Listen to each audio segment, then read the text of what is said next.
Right, so it takes a special kind of government to hold an illegal vote during recess and then congratulate itself for its commitment to law and order. But that's where Israel is now, a country where the far right breaks the law just to prove it still owns it. In an incident that's gone grossly underreported, while the Knesset was closed during recess, four MKs used that time to quietly advance a bill to advance the death penalty, execute Palestinians, and then call it democracy. The only person who objected to it was thrown out of the room for mentioning Israel's own hostages and what this might mean for them. So much for that being the very reason for committing genocide in Gaza in the first place, eh? The self-proclaimed only democracy in the Middle East just discovered that laws are easier to break when you're the one who makes them. And the rest of the world, apparently too polite to notice, is still pretending nothing has happened.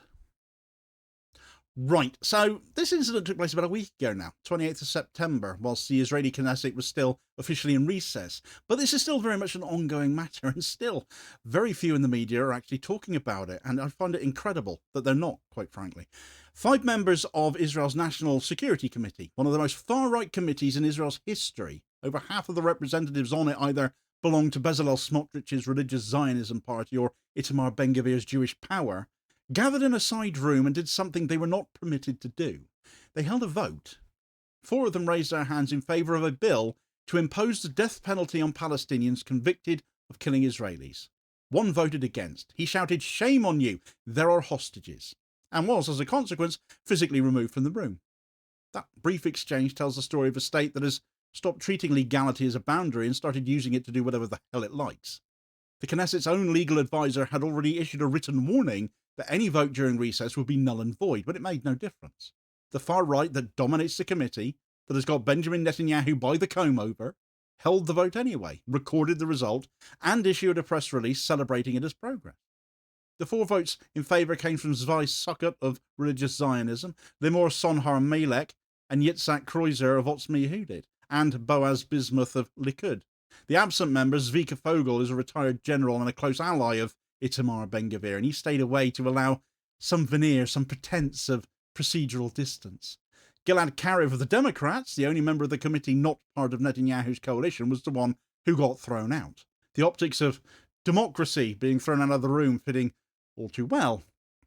The vote's illegality was clear, though. The House Committee had not authorised legislative work during recess. Required consultations with the Justice Ministry and security agencies had not taken place. But the rulebook was never the point. This was a deliberate act of defiance, a demonstration that the far right holds the levers of power and no longer feels obliged to pretend otherwise, to pretend restraint. The death penalty bill did not have to pass that day to succeed. Its purpose was to test the system's limits, to see whether anyone would stop them, and no one did.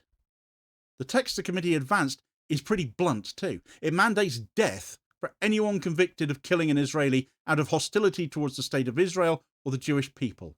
Judges would have no discretion. The president would have no power to commute. There would be no appeal for mercy. It would be a mandatory death sentence. Israel, for as barbaric a state as it clearly is, has not executed anyone since Adolf Eichmann in 1962.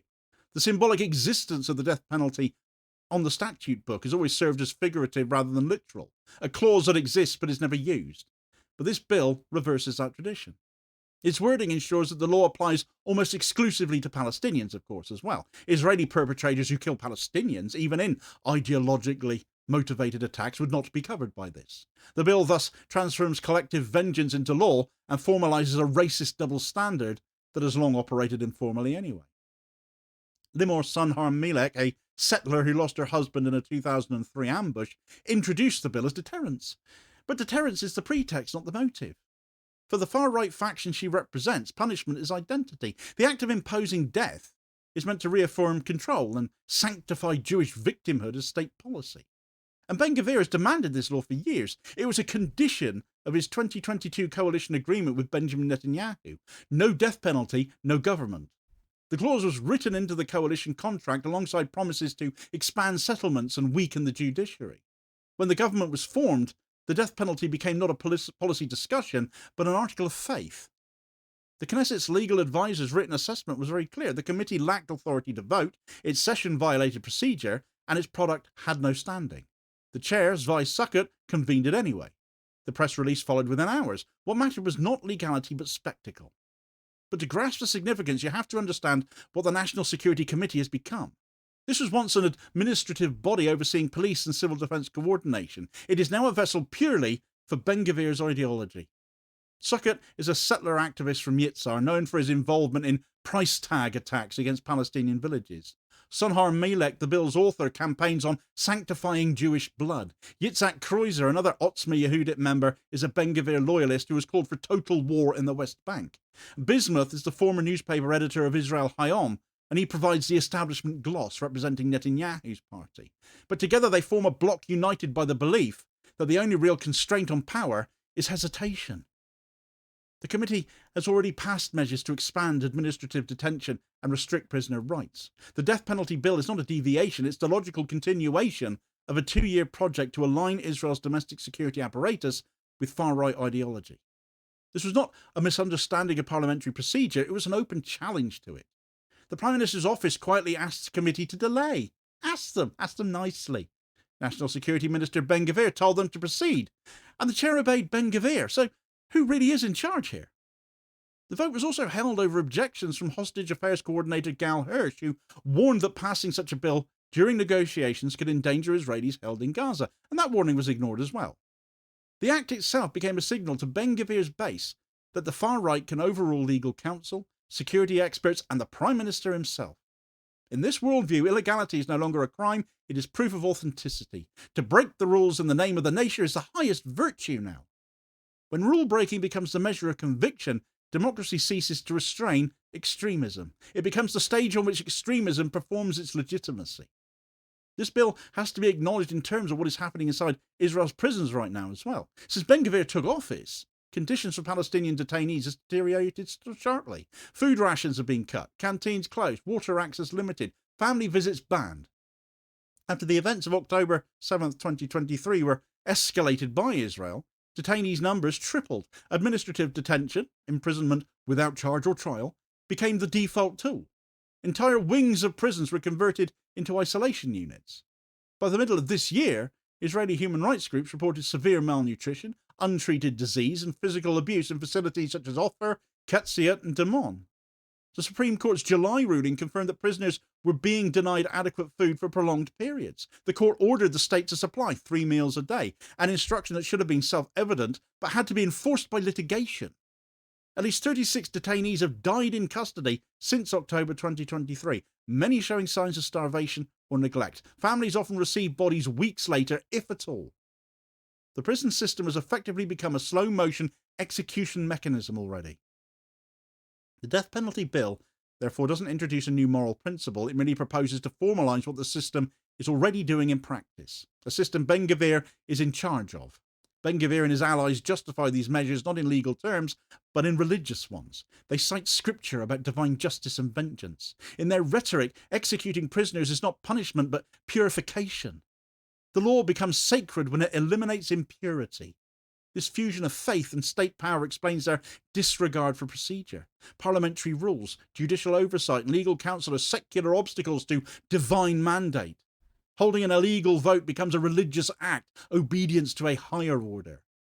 For a state that describes itself as democratic, this is an existential contradiction. The government's far-right wing now treats democracy not as a system of rules, but as a vessel for religious sovereignty. Law has become an instrument of theology. But for many Jews globally, this is anathema to them. And of course, when we see terror attacks on Jewish people and Jewish institutions, in no small part is this hijacking of theology one of the reasons for that. The Israeli far-right endanger Jewish people globally as they feign divinity. Benjamin Netanyahu understands the danger, but he can't control it. He has no power to. His survival depends on the same extremists who are now defying him openly. Without Ben-Gvir and Bezalel Smotrich, his coalition collapses and his corruption trial resumes in full. They know this too. His office asked for restraint. He received defiance. His ministers test this weakness of his daily, knowing that every capitulation deepens their hold over him. The death penalty vote was not only a legal transgression, it was a power demonstration, proof that Netanyahu no longer commands his own government. The official response from his office was a single line about security priorities. The silence that followed spoke louder than condemnation ever could. In most democracies, a parliamentary committee passing an illegal death penalty bill would dominate the news. In Israel, it made the headlines for a day and then disappeared. Major outlets described it as controversial, but not unconstitutional. International coverage was even more muted. Western governments issued no formal rebukes. The United Nations offered only a brief note that it was aware of reports. This silence was not accidental either. Israel's allies depend on the narrative that it remains a liberal democracy. Admitting that it has become a system where illegality is an instrument of its power would shatter that myth. It would also raise uncomfortable questions about military and financial support.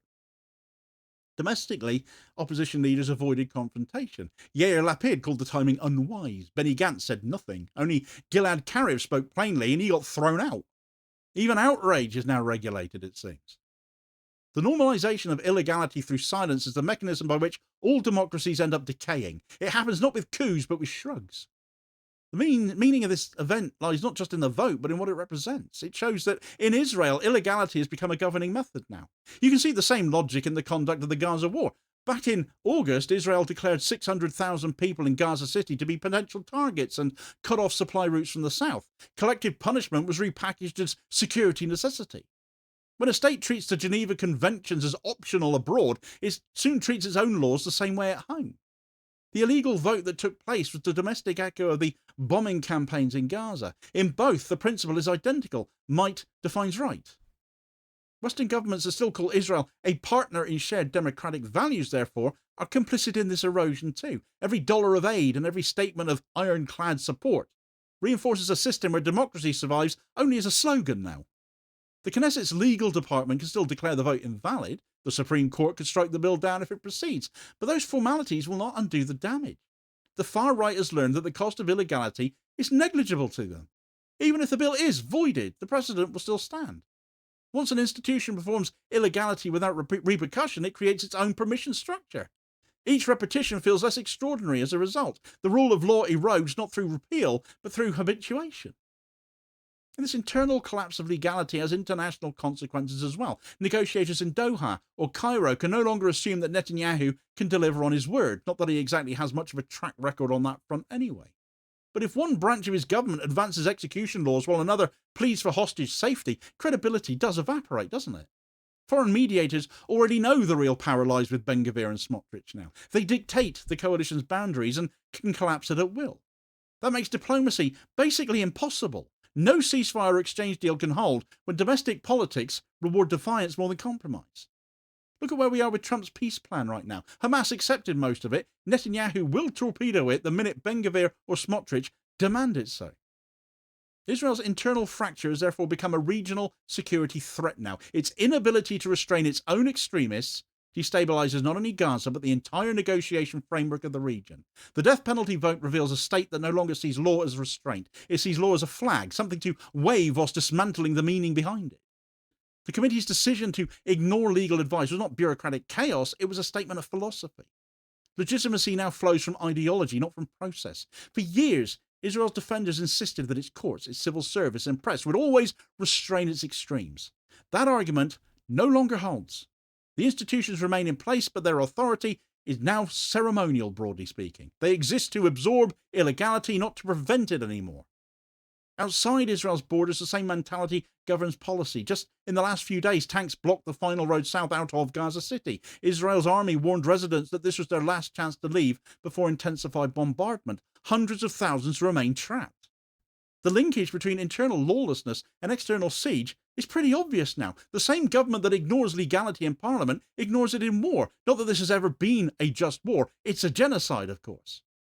But the same indifference to due process that justifies an illegal vote also justifies the same mass displacements we're seeing. The difference is only one of scale. Shame on you, there are hostages. Those 6 words, shouted in a committee room and followed by physical removal of the person who said them, distills the entire crisis. Karif was not defending Hamas, of course he wasn't. He was defending Israel's last trace of moral reasoning, what passes for it. His ejection showed what happens when empathy, such as it is in Israel, itself becomes unacceptable. Those hostages supposedly were the reason Israel even went into Gaza 2 years ago today. The image is enduring. One legislator appealing to conscience while 4 colleagues vote for death instead. In that moment, legality ceased to be a language of governments and just became a matter of muscle. Every democracy tells itself that its institutions are self-correcting, but institutions only work when those in power believe in limits. And when limits are redefined as obstacles, procedure just becomes irrelevant. The Knesset's vote was one link in a larger chain. Each act of defiance without consequence reinforces the next. The result is a system governed not by law but by demonstration, a state that asserts control by proving it can break its own rules. Law becomes optional, impunity becomes normal, outrage becomes performative. The process doesn't announce itself as dictatorship, it arrives disguised as patriotism and wrapped in a flag. Goodness knows we know a thing or two about that here in the UK these days as well. But this isn't just another story from the Middle East, it's a study in how democracies decay from within. When illegality becomes routine and allies look away, the same logic spreads. Western governments that continue to fund or arm Israel while calling it democratic teach their own citizens that law is negotiable. Media systems that bury stories like this one teach audiences that outrage is futile. If you believe democracy depends on accountability, this, frankly, is your test case now. What Israel's far right has done in its own parliament is the end game of every government that decides legality is a matter of convenience. The lesson is a global one. The National Security Committee's illegal vote may yet be overturned. It might not be. But given the weakness the system and the far right now control and dictate, how can we believe it might not be? Yet even if the damage is already done, the rule of law in Israel is now conditional, and everyone now knows it. This was the vote that shouldn't have happened, held in recess, condemned by legal counsel, opposed by security advisors, and timed while hostages were still in enemy hands. The Knesset's press office reported it as routine business, and the country barely noticed. Israel's far right has discovered that the law can be broken publicly without consequence, so long as it is broken in the name of security, and that discovery will not be unlearned. The question now is not whether the bill passes its final readings, it's whether any line still exists that cannot be crossed. Because once a state learns that illegality itself can be governance, it never stops testing just how far that lesson goes. When a committee of parliament can break its own rules, ignore its legal advisor, defy its prime minister, and silence its only dissenting member, the word democracy no longer applies. The death penalty bill may never reach the statute book, but it's already achieved its purpose. It proved that in Israel today. Illegality is power. The far right knows it, the Prime Minister knows it, the world mostly prefers not to notice. Well, some of us have. What died in that committee room was not due process, it was the idea that Israel's democracy could correct itself before it crossed a line it can't return from. For more on how the cracks in Netanyahu's government are now growing over the proposed Trump peace plan and how Hamas accepting it has cornered him, along with how the far right are smelling blood over this as well, check out this video recommendation here as your suggested next watch. Please also hit like, share and subscribe if you haven't done so already, so as to ensure you don't miss out on all new daily content, as well as spreading the word and helping to support the channel at the same time, which is very much appreciated. Holding power to account for ordinary working class people, and I'll hopefully catch you on the next vid. Cheers, folks.